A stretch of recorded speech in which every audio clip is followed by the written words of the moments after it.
momento de la tarde. Alejandro Apo, como nadie.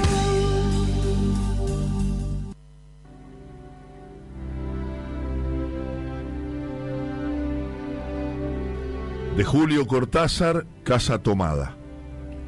Nos gustaba la casa porque, aparte de espaciosa y antigua, hoy que las casas antiguas sucumben a la más ventajosa liquidación de sus materiales, guardaba los recuerdos de nuestros bisabuelos, el abuelo paterno, nuestros padres y toda la infancia. Nos habituamos, Irene y yo, a persistir solos en ella, lo que era una locura, pues en esa casa podían vivir 8 personas sin estorbarse. Hacíamos la limpieza por la mañana levantándonos a las 7 y a eso de las 11 yo le dejaba a Irene las últimas habitaciones por repasar y me iba a la cocina. Almorzábamos al mediodía, siempre puntuales, ya no quedaba nada por hacer fuera de unos pocos platos sucios. Nos resultaba grato almorzar pensando en la casa profunda y silenciosa y cómo nos bastábamos para mantenerla limpia. A veces llegamos a creer que era ella la que no nos dejó casarnos, Irene. Irene rechazó 2 pretendientes sin mayor motivo y a mí se me murió María Esther antes que llegáramos a comprometernos. Entramos en los 40 años con la inexpresada idea de que el nuestro, simple y silencioso matrimonio de hermanos, era necesaria clausura de la genealogía asentada por los bisabuelos en nuestra casa. Nos moriríamos allí algún día, vagos y esquivos primos se quedarían con la casa y la echarían al suelo para enriquecerse con el terreno y los ladrillos, o mejor nosotros mismos la voltearíamos justicieramente antes de que fuera demasiado tarde. Irene era una chica nacida para no molestar a nadie. Aparte de su actividad matinal, se pasaba el resto del día tejiendo en el sofá de su dormitorio. No sé por qué tejía tanto. Yo creo que las mujeres tejen cuando han encontrado en esa labor el gran pretexto para no hacer nada. Irene no era así. Tejía cosas siempre necesarias, tricotas para el invierno, medias para mí, mañanitas y chalecos para ella. A veces tejía un chaleco y después lo destejía en un momento porque algo no le agradaba. Era gracioso ver en la canastilla el montón de lana encrespada resistiéndose a perder su forma de algunas horas. Los sábados iba yo al centro a comprarle lana. Irene tenía fe en mi gusto, se complacía con los colores y nunca tuve que devolver madejas. Yo aprovechaba esas salidas para dar una vuelta por las librerías y preguntar vanamente si había novedades en literatura francesa. Desde 1939 no llegaba nada valioso a la Argentina. Pero es de la casa que me interesa hablar, de la casa y de Irene, porque yo no tengo importancia. Me pregunto qué hubiera hecho Irene sin el tejido. Uno puede releer un libro, pero cuando un pullover está terminado, no se puede repetirlo sin escándalo. ¿Cómo haces? Un día encontré el cajón de abajo de la cómoda de alcanfor lleno de pañoletas blancas. Algunas verdes, otras lilas. Estaban con naftalina apiladas como en una mercería. Yo no tuve valor de preguntarle a Irene qué pensaba hacer con ellas. No necesitábamos ganarnos la vida. Todos los meses llegaba la plata de los campos y el dinero aumentaba. Pero a Irene solamente la entretenía el tejido. Mostraba una destreza maravillosa y a mí se me iban las horas viéndole las manos como erizos plateados, agujas yendo y viniendo y 1 o 2 canastillas en el suelo donde se agitaban constantemente los ovillos. Era hermoso. ¿Cómo no acordarme de la distribución de la casa? El comedor, una sala con gobelinos, la biblioteca y 3 dormitorios grandes que quedaban en la parte más retirada, la que mira hacia Rodríguez Peña. Solamente un pasillo, con su maciza puerta de roble aislada, esa parte del ala delantera donde había un baño, la cocina, nuestros dormitorios y el living central al cual comunicaban los dormitorios y el pasillo. Se entraba a la casa por un zaguán con mayólica. La puerta cancel daba al living, de manera que uno entraba por el zaguán, abría la cancel, pasaba al living, tenía a los lados las puertas de nuestros dormitorios y al frente el pasillo que conducía a la parte más retirada. Avanzando por el pasillo, se franqueaba la puerta de roble y más allá empezaba el otro lado de la casa. O bien, se podía girar a la izquierda justamente antes de la puerta y seguir por un pasillo más estrecho que llevaba a la cocina y al baño. Cuando la puerta estaba abierta advertía a uno que la casa era muy grande. Si no, daba la impresión de un departamento de los que se edifican ahora apenas para moverse. Irene y yo vivíamos siempre en esa parte de la casa. Casi nunca íbamos más allá de la puerta de roble, salvo para hacer la limpieza, pues es increíble cómo se junta tierra en los muebles. Buenos Aires era una ciudad limpia, pero eso lo debe a sus habitantes y no a otra cosa. Hay demasiada tierra en el aire. Apenas sopla una ráfaga, se palpa el polvo en los mármoles de las consolas y entre los rombos de las carpetas de macramé. Da trabajo sacarlo bien con plumero. Vuela y se suspende en el aire. Un momento después se deposita de nuevo en los muebles y en los pianos. Lo recordaré siempre con claridad, porque fue simple y sin circunstancias inútiles. Irene estaba tejiendo en su dormitorio. Eran las 8 de la noche. De repente se me ocurrió poner al fuego la pavita del mate. Fui por el pasillo hasta enfrentar la entornada puerta de roble y daba la vuelta al codo que llevaba a la cocina cuando escuché algo en el comedor o la biblioteca. El sonido venía impreciso y sordo, como un volcarse de silla sobre la alfombra o un ahogado susurro de conversación.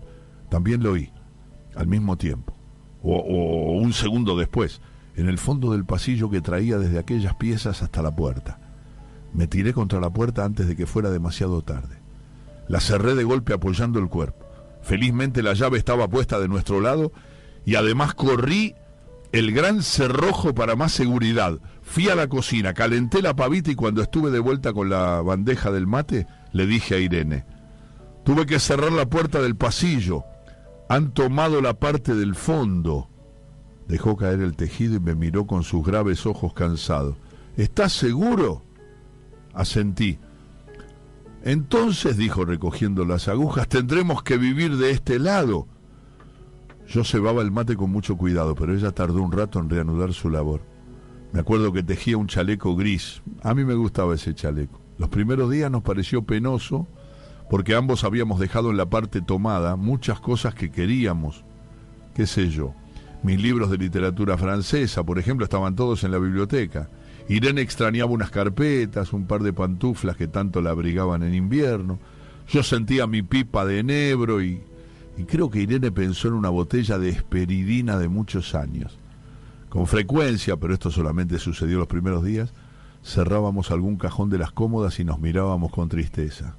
No está aquí. Pero también tuvimos ventajas. La limpieza de la casa se simplificó tanto que aún levantándonos tardísimo, a las 9:30, por ejemplo, no daban las 11 y ya estábamos de brazos cruzados. Irene se acostumbró a ir conmigo a la cocina, a ayudarme a preparar el almuerzo. Lo pensamos bien y se decidió esto. Mientras yo preparaba el almuerzo, Irene cocinaría platos para comer fríos de noche y temprano. Nos alegramos, porque siempre resultó molesto tener que abandonar los dormitorios al atardecer y ponerse a cocinar. Ahora nos bastaba con la mesa en el dormitorio de Irene y las fuentes de comida fiambre. Irene estaba contenta porque le quedaba más tiempo para tejer. Yo andaba un poco perdido a causa de los libros, pero por no afligir a mi hermana, me puse a revisar la colección de estampillas de papá y eso me sirvió para matar el tiempo.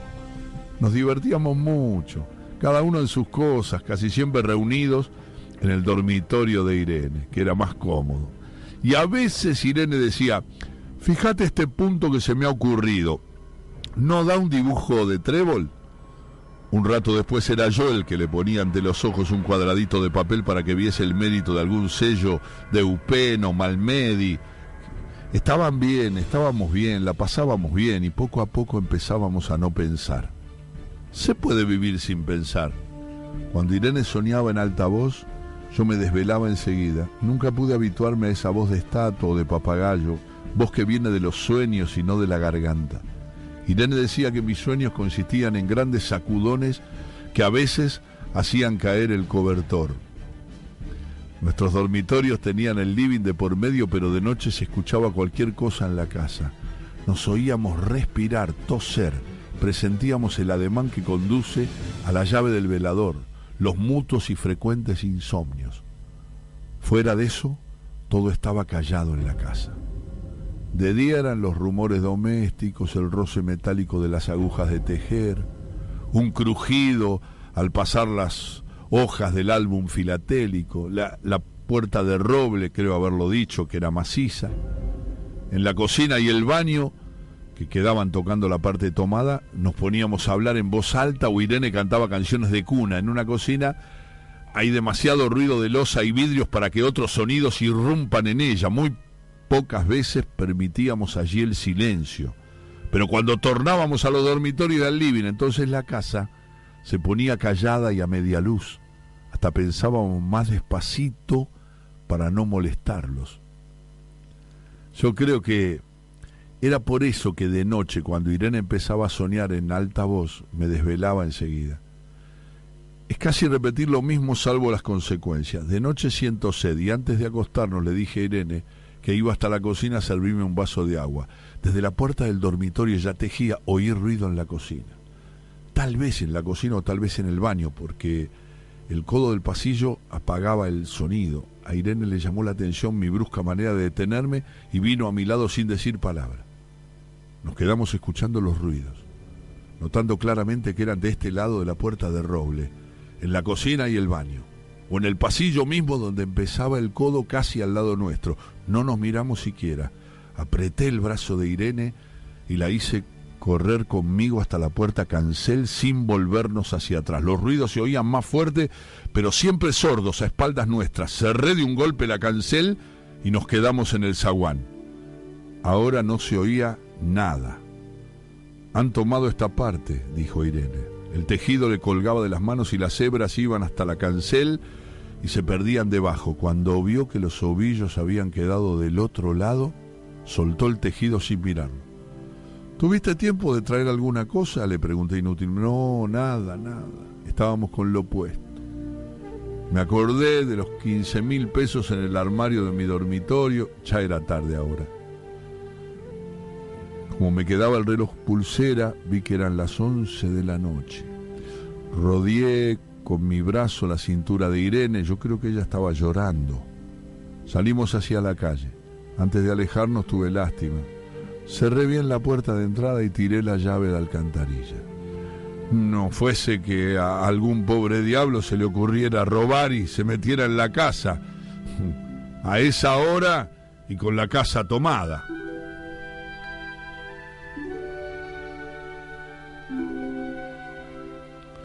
El gran cuento de Cortázar, Casa Tomada, que inaugura Bestiario, el primer cuento de Bestiario, aquel libro de cuentos que cuando leí la primera vez y mis padres me dijeron, ¿por qué no tomás un cuento de ahí? Y lo leí en voz alta, no me acuerdo si elegí Bestiario, Lejana, y la verdad es que me conmovió tanto como cuando lo leí ahora. Pasa el tiempo y Casa Tomada sigue siendo un gran cuento.